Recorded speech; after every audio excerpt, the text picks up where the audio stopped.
자, 우리가 지난주에 사도행전에 나타난 성령님 시리즈 말씀을 통해서 예수님께서 승천하시기 전에 성령님께서 임하시게 될 것을 약속하셨어요.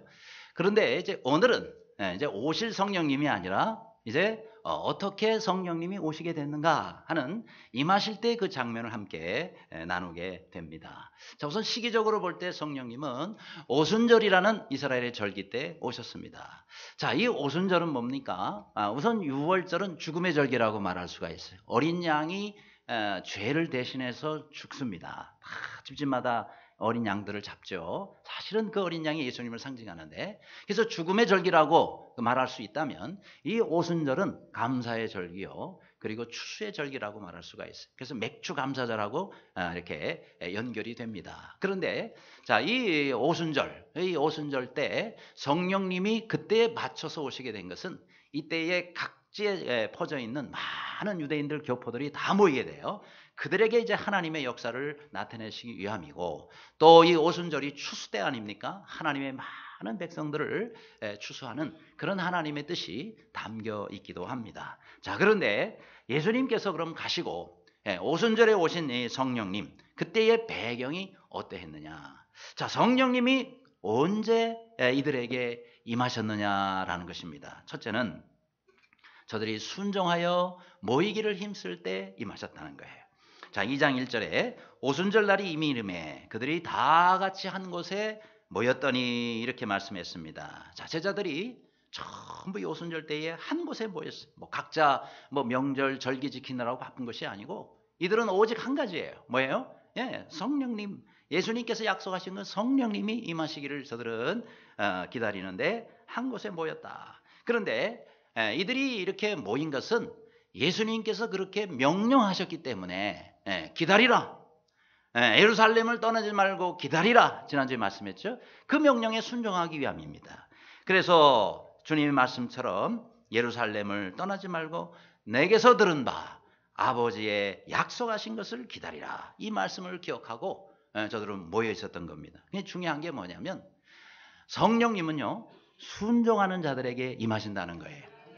아무리 하나님이 좋은 것을 주시려고 해도 순종하지 않는 사람에게는 주실 수가 없는 거예요. 그러니까 이들이 참 잘한 것 중에 하나는 뭐냐면, 다른 건 몰라요. 그 예루살렘이 매우 위험한, 이들에게 있어서는 매우 위험한 곳이라 그랬어요. 그런데 이들은 함께 모여서 잡혀가면 다 잡혀가는 거거든요. 그런데도 불구하고 그들은 온전히 하나님의 말씀에 순종해서 그들은 모여서 있었다라는 거예요. 그러니까 먼저는 순종입니다. 순종. 그러니까 하나님은요, 이 땅 가운데서 능력 있는 자를 찾는 게 아니라 순종하는 자를 찾으십니다. 하나님 말씀에 순종하는 자에게 하나님 은혜를 베풀어 주시는 것입니다.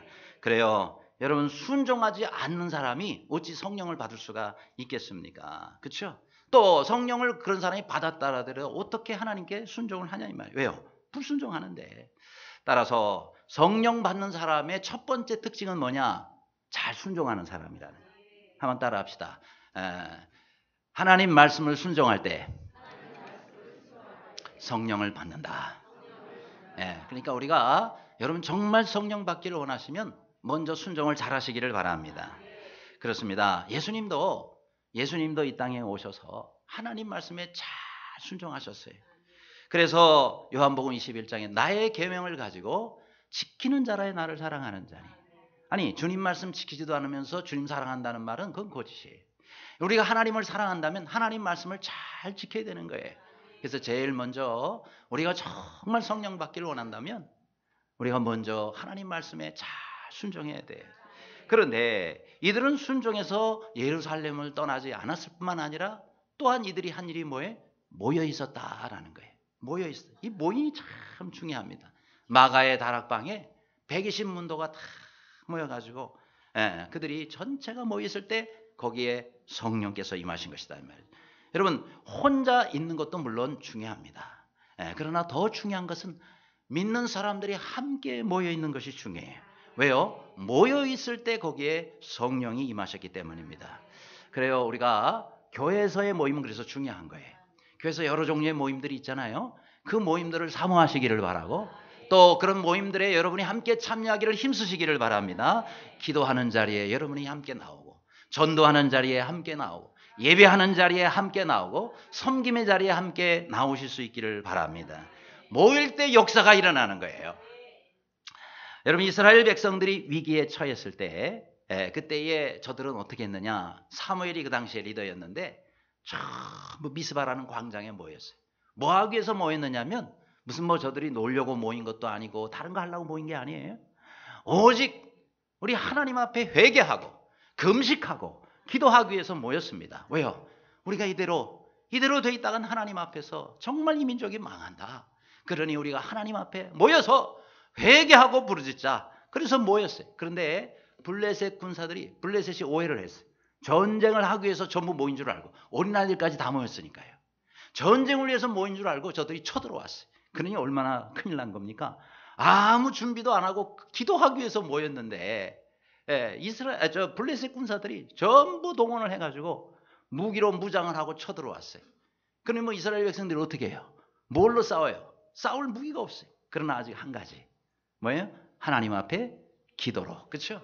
예, 여러분, 믿는 사람들의 무기는 다른 게 아니에요. 주먹이 아니고 물질이 아니고 우리의 기도입니다. 이들이 모여서 기도하기 위해서 모였는데 어떻게 해요? 기도밖에 더 하겠어요? 그래서 하나님 앞에 부르짖으며 기도합니다.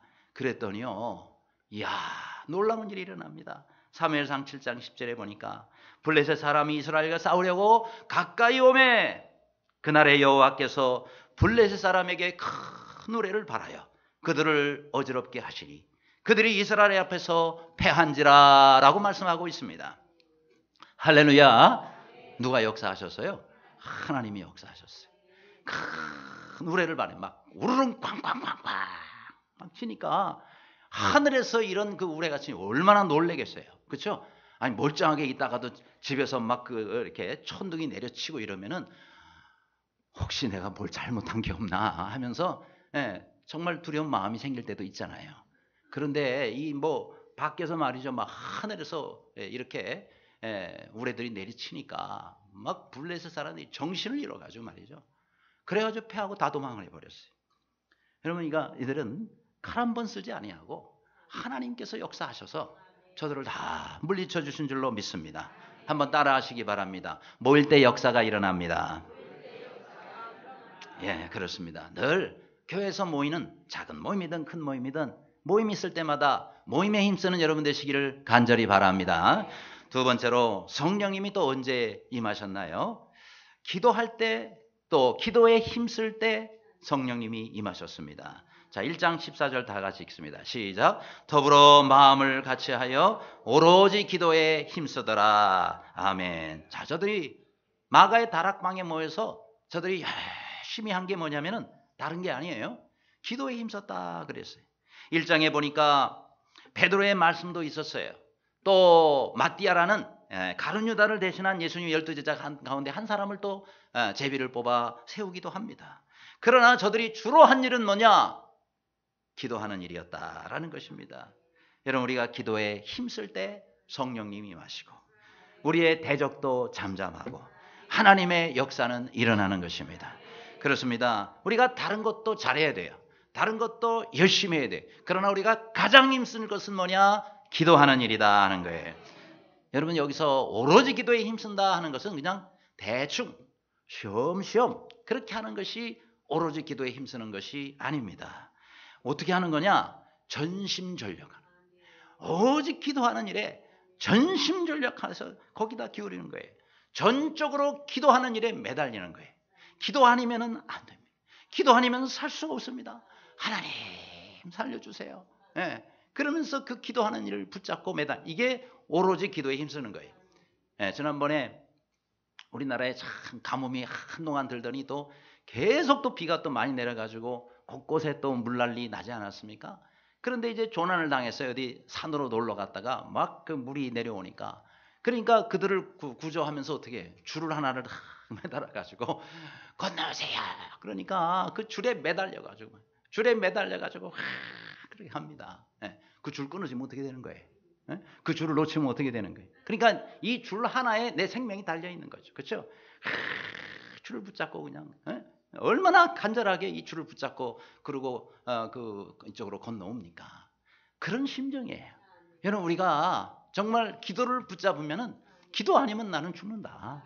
기도 아니면 죽는다. 그래서 기도를 붙잡고 필사적으로 매달리는 그런 심정으로 기도하는 거, 이게 뭐예요? 오로지 기도에 힘쓰는 것이다 하는 겁니다. 자, 우리가 하나님 앞에 기도할 때 정말 이런 간절한 마음으로 기도할 수 있기를 간절히 바랍니다. 그런데 이들이 이렇게 기도할 때 또 하나 마음을 같이하여 기도했다 그랬어요. 초대교회는요, 마음을 같이해서 기도하는 일에 힘썼어요. 이거 뭐예요? 한 마음이 되는 거예요. 한 마음, 오직 한 마음. 신약 성경 전체를 통해서 긍정적인 부분에 있어서 마음을 같이하여라는 이 단어는 11번이 나옵니다.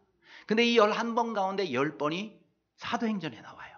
한 번은 로마서에 한 군데 나오는데 나머지 11번 중에 10번에 마음을 같이하여라는 거는요, 사도행전에 나와요. 그래서 사도행전은 처음에 교회가 시작될 때의 모습 아니에요?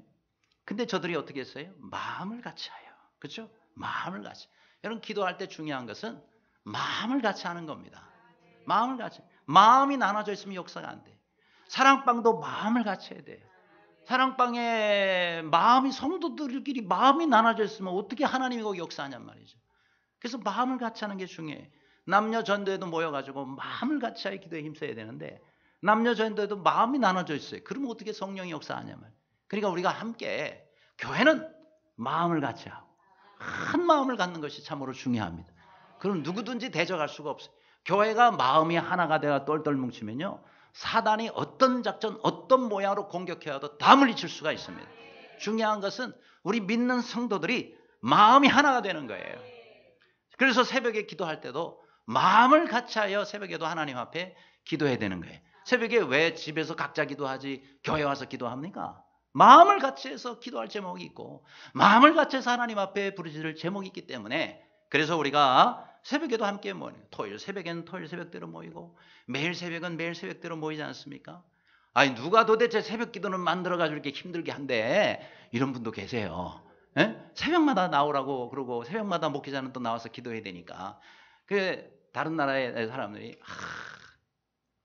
내가 다른 거는 다 하겠는데 새벽에 나와서 기도하는 것 때문에 나는 목사 못 되겠다고 이렇게 말을 하는 그런 이민간 목회자도 계시긴 계십니다. 그러나 뭐 새벽 기도가 사실 이걸 사람 잡으려고 그렇게 만든 게 아니죠. 이 새벽 기도가 어떻게 전 세계에서 새벽 기도의 교회 전통이 있는 나라는 우리나라밖에 없잖아요. 우리나라에서 시작된 거예요. 얼마나 귀한 건지. 성경에도 그랬잖아요. 예수님도 늘 새벽 기도 하셨어요. 새벽 오히려 미명에 예수께서 한적한 곳으로 가서 거기서 기도하시더니, 예수님도 새벽에 기도하셨더라고요. 자, 그런데 어떻게 시작됐느냐면 1905년부터 시작됐다고 우리나라 교회학자들은 얘기를 해요. 이것은요, 길선주 목사님이라고 우리나라 최초의, 우리나라 우리 사람들이 안수를 받고 목사가 최초로 된 것이 바로 7명이 되었었는데, 그때 처음 받은 분 중에 하나가 바로 길선주 목사님이에요. 자, 이분이요, 목사 안수를 받기 전에 저 평양에 장대현 교회라고 있었어요. 거기에 장로로 심호하면서, 그러면서 새벽 기도가 거기서부터 시작됐다라고 역사가들은 말합니다. 우선 이 목사님은 처음에 하나님을 안 믿던 시절이 있었겠죠. 친구로부터 책을 선물을 받았는데 철로역정이라는 책을 선물을 받아요. 우리 기독도가 나오고 이렇게 천국 가는 그런 길들을 이게 전부 비유로 해서 나온 아주 참 귀한 책이죠. 근데 그 책을 읽으면서 참 진리가 무엇이냐 늘 고민하고 번민하게 됐어요. 근데 자기가 섬기는 다른 신이 있었었는데 그 신한테 하늘이 기도하고 빌는데 도대체가 진리가 뭔지 응답도 없고 깨닫지도 못하. 안 되겠다. 기도의 대상을 좀 바꿔야 되겠다. 그래서 이제 하나님께 간구하는 거예요. 하나님, 내게 진리를 발견하게 해 주옵소서. 무엇이 진리입니까? 근데 감히 하나님을 아버지라고 부를 수가 없겠더라고요. 왜요? 구원 못 받았는데 어떻게 하나님을 감히, 남의 자식이 뭐 어떤 분을 보고 아버지 그러면 나 미쳤냐 그러는 거 아니겠어요? 그러니까 아직 구원을 못 받았기 때문에 하나님을 감히 아버지로는 못 부르고 뭐라고 부르냐면 상제님 그랬대요. 상제, 높은 곳에 하늘에 계신 황제님, 그래서 상제님 그러면서 기도를 하셨다는 거예요. 그런데 완전히 이렇게 이제 밤새워 기도하는데 새벽녘쯤 돼가지고 하늘에서 말이죠, 막 큰 소리가 들리는데 사방이 진동할 만큼 큰 소리가 들리는, 길선주야, 길선주야. 자기 이름을 하나님께서 3번을 크게 부르십니다.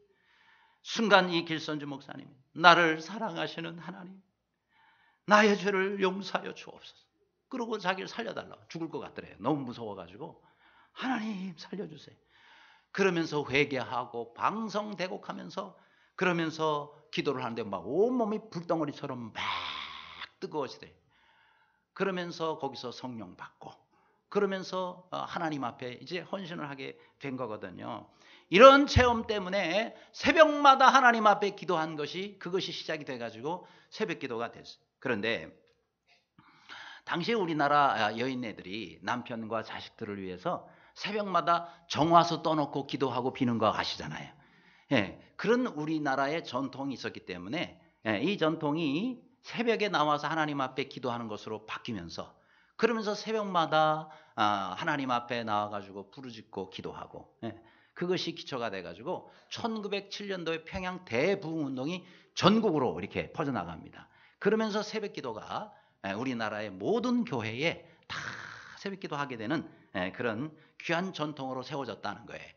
아무쪼록 하나님께서 이 기도를 통해서 얼마나 우리나라에 정말 귀하고 많은 복들을 허락하셨습니까?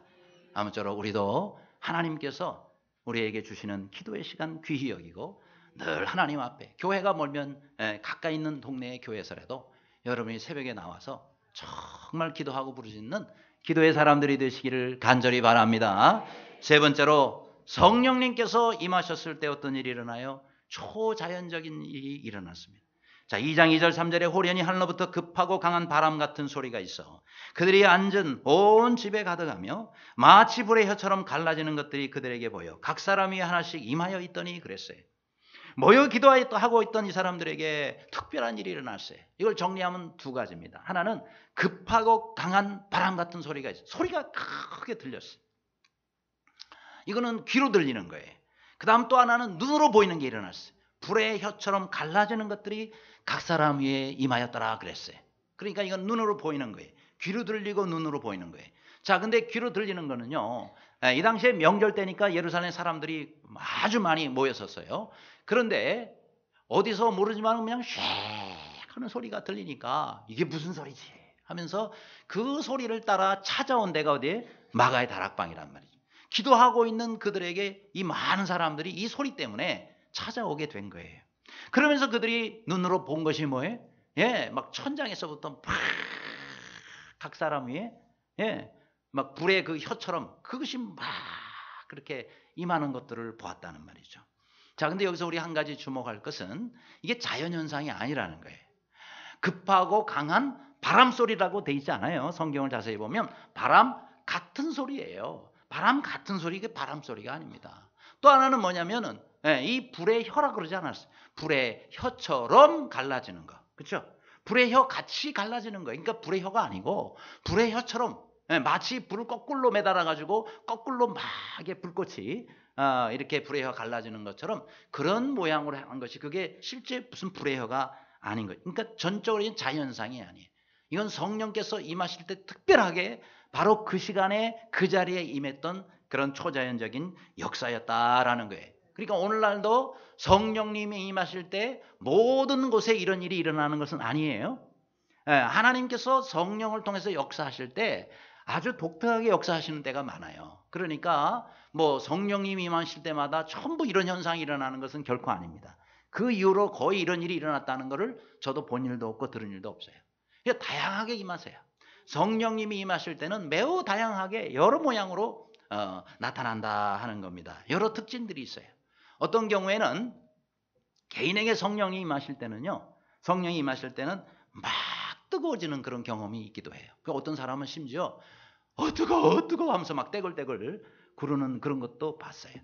또 어떤 경우에는 그런 거는 없지만 막 눈물이 팍 터지며 쏟아지는 그런 경우도 있고, 어떤 사람은 성령이 임하실 때 정신을 잃은 것처럼 그냥 뒤로 넘어가거나 쓰러지는 그런 경우도 있고, 또 어떤 경우는 막 인격이 새롭게 빚어지고 변화되는 거예요. 성령의 9가지 열매. 그렇죠? 이런 열매들이 맺히면서 인격이 변화되고 삶이 변화되고 말이 변화되고 행동이 변화되는 그런 것처럼 변해요. 그러니까 성령님이 임하실 때는요.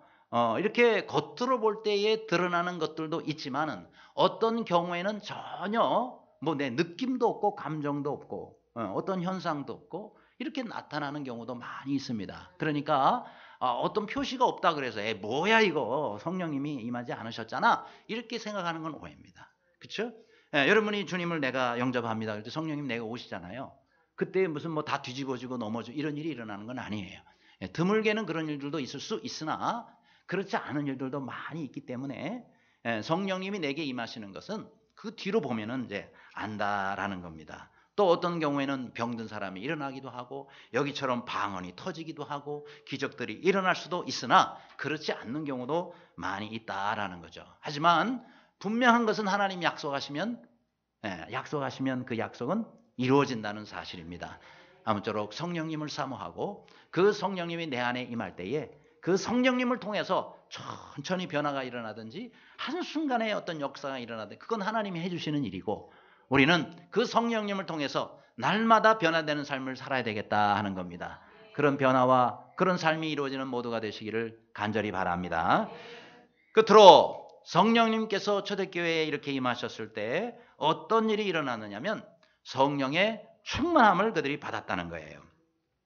자, 2장 4절 말씀 다 같이 읽습니다. 시작. 그들이 다 성령의 충만함을 받고 성령이 말하게 하심을 따라 다른 언어들로 말하기를 시작하니라. 아멘. 자, 여기 성령님께서 임하실 때에 일어난 현상 가운데 또 하나가 뭐냐면 각자에게 성령의 충만함이 임했는데 그 성령 충만이 임한 그 결과가 뭐냐면 그들이 다 방언을 말했다는 거예요. 그러니까 방언의 은사를 이때 받은 것이죠. 방언이 뭔지는 아시죠? 그러니까 하나님께서 주신 특별한 언어예요. 이 세상 가운데 있는 언어들이 많아요. 언어가 약 한 6,500종류의 언어가 있어요. 그 가운데 어떤 한 언어를 하는 것이에요. 그러나 이 세상에 없는 언어들도 있어요. 어떤 경우는 세상에 없는 언어예요. 그건 천국 언어라고 그래요. 천국 방언이라고 하기도 하고 그런 언어를 하는 거예요. 그러니까 이 지상에 있는 어느 누구도 그 얘기를 들으면은 해석할 수가 없을 수가 있어요. 근데 감사한 거는 통역의 은사가 따로 있어요. 그래서 통역의 은사를 받으면은 자기가 한 번도 안 배운 언어라 하더라도 그 방언을 들으면서 통역이 나갈 수가 있습니다. 그런 은사는 또 따로 간구하면 되겠죠. 그러나 이 당시에는 본인들도 뭔 소린지를 몰라요. 여기에 모인 120문도의 성도가 무슨 소린지는 모르지만 방언이 터진 거예요. 자, 근데 이게 왜 필요했느냐? 이게 왜 중요했느냐 하는 거예요. 왜 하나님의 성령 충만의 첫 번째 역사가 방언의 은사로 나타났느냐가 중요한 거예요. 그것은 뭐냐면 여러분 인류가 언어가 다 나눠졌잖아요. 다 나눠졌잖아요. 6,500개나 된다니까요. 그런데 왜 그렇게 언어가 많이 나눠지게 됐죠? 바로 창세기 11장에 나오는 바벨탑 사건이 계기가 된 거예요.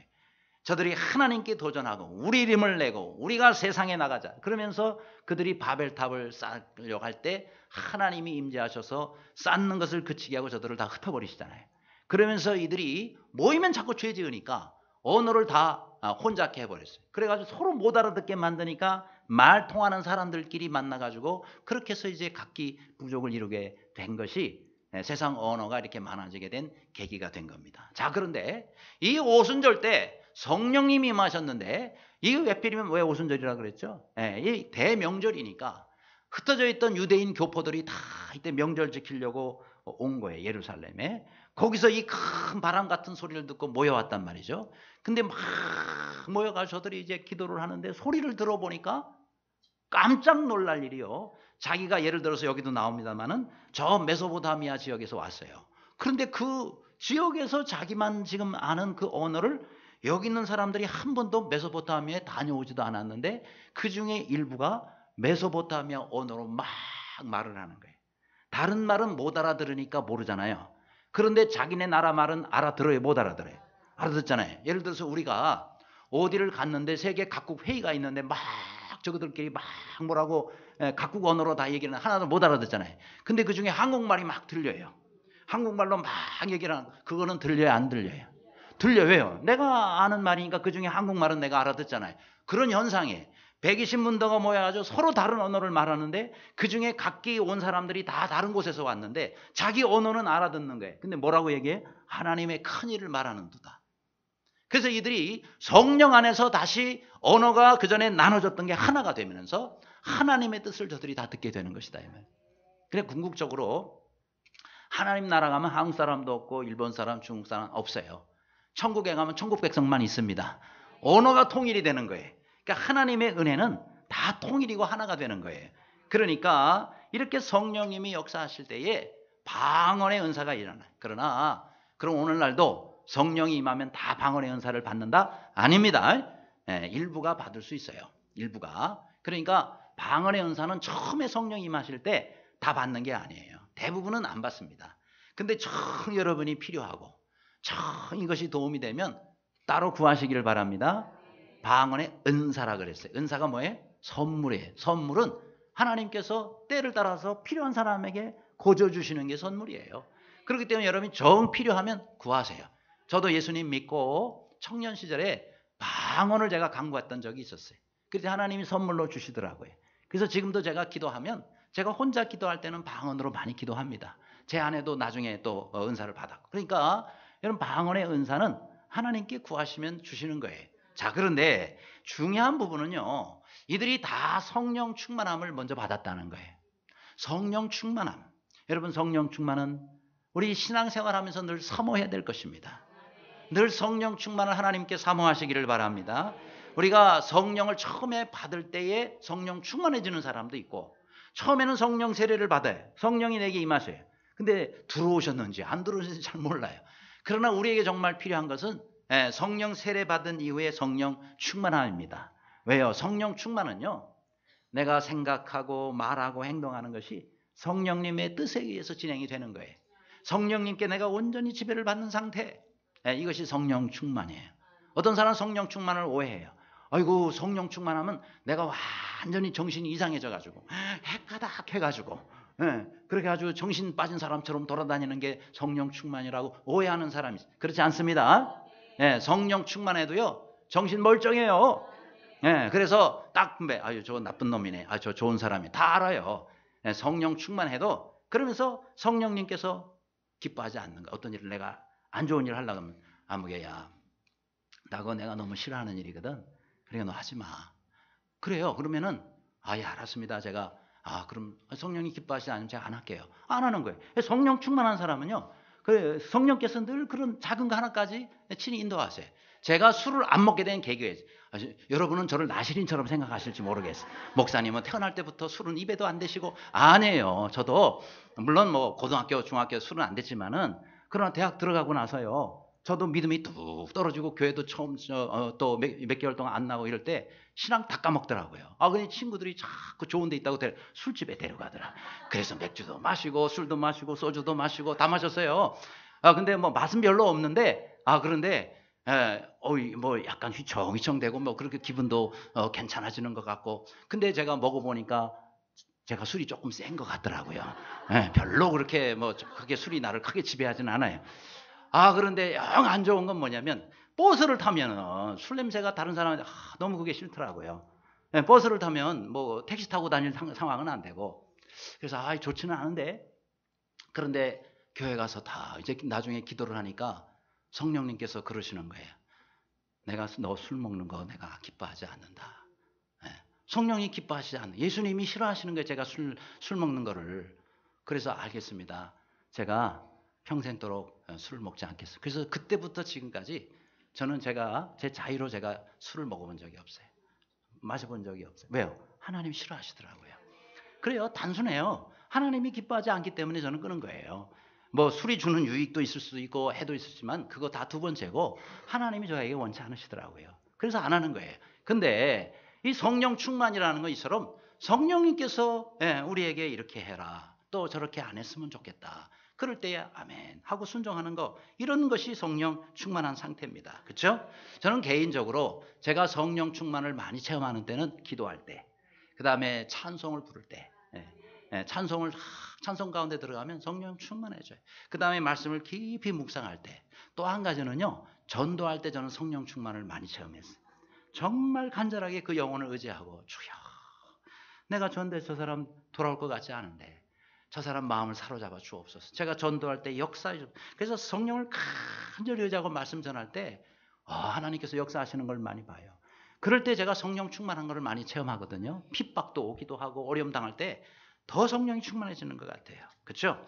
여러분도 성령 충만하기를 원하시면 먼저 엎드려 기도하시기를 바랍니다. 성령 충만을 위해서 기도하시고 말씀 가운데 깊이 들어가고, 그리고 우리가 또 하나님을 찬양하고 높일 때 예배 중에도 성령 충만한 그런 역사들이 많이 일어날 수 있습니다. 이런 사람은 여러 가지 충만이 보너스로 일어나요. 성령 충만한 사람 첫째 은혜 충만해지고, 그 다음에 말씀 충만해지고, 성령은 지혜의 영이에요. 지혜가 충만해지고, 감사 충만, 기쁨 충만의 역사들이 일어납니다. 근데 성령 충만하지 못하면요, 꼭 다른 게 충만해져요. 그래가지고 여러 가지 안 좋은 그런 모습으로 내가 채워집니다. 그렇잖아요. 여러분, 병에다가 어떤 액체가 들어있으면 그거 따라내면요, 그거 빈 게 아니고 거기 공기라도 차 있는 겁니다. 아니면 거기다가 기름을 넣으면 기름병이고, 그렇죠? 그 다음에 거기다가 술을 넣으면 술병이 되고, 뭐든지 거기에 좋은 것들이 차 있을지라도 비워지면요, 다른 것들이 거기에 차게 돼 있는 거예요. 그러니까 여러분, 우리가 성령 충만하지 않으면 다른 것으로 충만해 줄 수 있기 때문에 항상 성령 충만을 힘써야 된다. 그렇죠? 사단이 우리 가만 놔두질 않아요. 교만을 잔뜩 집어내요. 그래서 교만 충만, 그 다음에 또 뭐 욕심 충만, 그 다음에 미움, 시기 충만, 염려, 근심 충만, 두려움 충만, 음심이 충만하기도 하고, 어떤 사람은 귀신이 충만해지기도 하고, 그렇죠? 다 안 좋은 것들이에요. 그래서 우리가 이런 것들을 몰아내고 성령으로 충만해지시기를 바랍니다. 저 미국에 펜실베니아주라고 있어요. 거기 가면 아주 교계에 유명한 그런 명물 두 존재가 있답니다. 하나는 유명한 교회예요. 또 하나는 유명한 목사님이에요. 근데 뭘로 유명하냐? 안 좋은 걸로 유명해요. 한 교회는 뭘로 안 좋은, 이 유명한 교회는 뭐가 유명하냐면 어느 목사님이든지 가면 6개월 이내에 쫓아내요. 아무튼 목사님을 쫓아내는 교회로 유명한 교회예요. 그리고 또 한 목사님은, 유명한 목사님이 또 펜실베니아에 계신데, 그분은 어느 교회든지 가면 6개월을 못 견디고 쫓겨나는 목사님이에요. 그러니까 이 목사님도 얼마나 은혜가 없으면 부임한 지 6개월도 안 돼서 가는 데마다 쫓겨나는 거예요. 그래서 이 둘이 유명해. 하나는 목사님을 6개월마다 쫓아내는 교회로 유명하고, 한 목사님 6개월마다 쫓겨나는 목사님으로 유명하고. 그런데 펜실베니아에 있는 성도들이 그래서 이름, 별명을 붙였어요. 그래서 목사님을 잘 쫓아내는 교회는 마른 막대기 교회다. 그래서 마른 막대기 교회로 소문났고, 또 늘 가는 데마다 쫓겨나는 이 목사님은 마른 막대기 목사다. 그래서 마른 막대기 목사, 이렇게 별명이 붙었답니다. 그런 이 마른 막대기 목사님에게 심우할 교회가 있겠어요, 없겠어요? 없는 거예요. 왜요? 소문 다 나가지고 아무 교회도 그 교회 목사님 오시라고 안 해요. 그러니 목사님이 교회를 안 맡고 있으니 얼마나 마음이 힘들겠어요. 답답하고 힘들어서. 그래서 이제 감리교회니까 감리사에 뭐 우리 교단 같으면 이제 노회장님이나 총회장 이런 분을 찾아갔어요.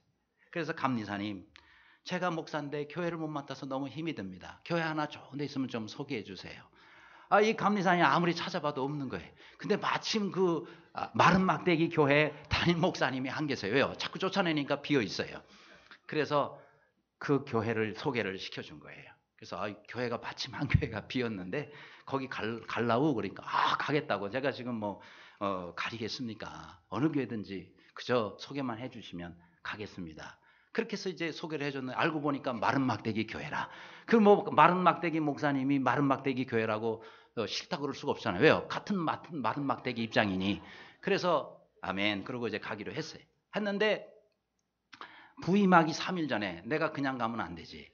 그래서 산으로 올라갔어요. 그래서 산에 올라가가지고 간절히 부르짖으며 기도합니다. 그랬더니 성령의 불을 조금 받았어요. 그래가지고 부임한 날 아무튼 설교를, 왜? 성령의 불을 조금 받았으니까 온기가 있을 거 아니에요. 그랬더니 성도님들이, 그 마른 막대기 교회 성도님들이 그래도 뜨겁게 반응을 해주더래요. 왜요? 성령의 불을 그래도 조금 받고 갔으니까. 그러니까 야, 이 교회가 그래도 이렇게 은혜가 있구나. 그러면 내가 더 기도해야지. 그래가지고 주일날 다시 산으로 올라간 거예요. 그래가지고 이번에는 성령 충만하게 해달라고 계속 산에서 안 내려오고 계속해서 기도를 하는데 정말 하나님께서 성령 충만한 은혜를 주시고 뜨겁게 성령의 불을 주셨대요. 그러니 불받은 목사님이 주일날 강단에 서서 성도들에게 말씀을 전하게 되니 막 얼굴에 저처럼 광채가 나고 그리고 설교할 때 막 불을 막 토해야 되는 것 같아요. 그러니 얼마나 성령이 뜨겁게 역사를 하시겠어요. 그런데 이 목사님을 그곳에 보낸 감리사 목사님이 걱정이 되는 거예요. 왜요? 마린 막대기 교회에 마른 막대기 목사가 갔으니 이거 한 달이나 견디겠나 이런 생각을 하고는 걱정이 돼서 주일 저녁 예배를 교회 부교육자에게 맡기고 그 교회를 일부러 찾아갔대요. 저녁 집회 시간을 맞춰가지고 그런데 교회 가까이 오는데 저쪽 교회에서 막 시끌벅적 왁자지껄 그러대. 벌써 싸움이 일어났구나. 싸움이 일어났구나. 가슴이 덜컥 내려앉았대요. 그런데 이 목사님이 가까이 가가지고 문을 열고 들어가서 보니 이 싸우는 소리가 아니고 성도들이 막 불이 붙어가지고 뜨겁게 통성기도하는 그 모습을 본 거예요. 싸우는 소리가 아니라 하나님께 기도하는 그런 그 기도 소리였던 거예요. 그래가지고 너무너무 은혜를 크게 받고 집회가 끝난 다음에 이 마른 막대기 목사님에게 물었다는 거예요. 감리사 목사님이 도대체 교회가 어찌된 일입니까? 그러니까 이 마른 막대기 목사님이 이렇게 말해요. 목사님, 마른 막대기에 불이 붙었으니 얼마나 잘 타겠습니까? 그렇죠? 젖은 막대기가 잘 타요? 마른 막대기가 불에 잘 타요? 마른 막대기가 잘 타는 겁니다. 제가 태국에 가끔 가잖아요. 11월에도 태국에 가서 또 이번에 세미나를 할 텐데 이 태국은요 정말 거기 선교사님들이 한결같이 하는 태국 사람들은 젖은 막대기래요. 젖은 막대기. 아주 통나무가 완전히 물속에 젖은 상태로 나와가지고 아무리 불을 붙여도 안 탄대요. 그래서 5년 말리고 10년 말리고 해도 그다지까지 젖어 있어가지고 그렇게 한번 불타기가 어렵다는 거예요. 그래서 태국의 초창기에 선교 갔던 다른 외국의 선교사님은 30년을 선교를 했는데 한 사람도 회심을 안 하더라고요. 30년 동안 한 사람도 안 돌아오고 그게 태국 교회입니다. 태국은 젖은 막대기로 선교사님들 세계는 다 알려져 있어요. 그러니 얼마나 힘들겠어요. 믿어야죠 그러면서 30년 동안 안 믿는 거예요. 그런데 여러분 마른 막대기는요 은혜는 진짜 바싹 말라버렸지만 그런 사람이 한번 불 붙으면은 얼마나 잘 타냐 이 말이죠. 그래서 성령님이 그 교회를 사용하셔서 오늘날은 펜실베니아주 그 교회 그 목사님이면은 그 펜실베니아 전체에서 가장 은혜로운 교회. 그 목사님 펜실베니아주에서 가장 능력 있는 목사님 이렇게 변하게 되었다는 겁니다. 뭐 때문이죠? 딱 한 가지예요. 성령의 불을 받은 거예요. 성령 충만해져서 성령의 불을 받으면 여러분 아무리 마른 막대기도 하나님께서 다 태우시는 겁니다. 우리의 심령도 혹시 우리가 마른 막대기는 아닙니까? 내가 은혜가 없다면 아무리 말씀을 들어도 은혜가 안 되고 아멘이 안 나온다면 틀림없이 마른 막대기예요. 왜요? 은혜가 어디 나올 데가 없어요. 그런 사람은 할 수 없어요. 성령께서 태우셔야 돼요. 성령 앞에 나와서 불 받아야 돼요. 주여 우리 예전교회 성령의 불이 임하게 하여 주옵소서. 그래서 모일 때마다 우리가 활활 타오르게 하여 주옵소서. 목사님에게도 성령의 불을 허락하여 주시고 우리 교회 성도들에게도 불을 허락하여 주시고 우리 교회 모든 직분자에게도 하나님 불을 허락하여 주옵소서. 그래서 성령으로 불타는 교회가 되게 해 주옵소서. 이렇게 늘 기도하는 모두가 되시기를 간절히 바랍니다. 기도하겠습니다.